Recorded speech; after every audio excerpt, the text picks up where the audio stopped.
तर आज बनवूया आपण पकडच्या सारखं पिठलं. असं छान लाल झालेलं आहे. आता आपल्याला मी जिरे, मोहरी बारीक कट केलेला आहे, लसूण टाकलेलं आहे, मिरच्या टाकलेल्या आहे, कोथिंबीर, हे सगळं एकसारखं परतून घेतलं. टाकूया. आता आपल्याला जितकं बेसन बनवायचं तेवढंच पाणी टाकलं. मीठ टाका चवीपुरतं.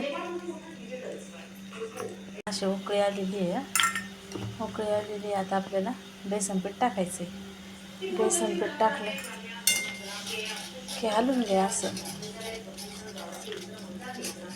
बेसन पीठ टाकून असं छान असं हलवून घ्या.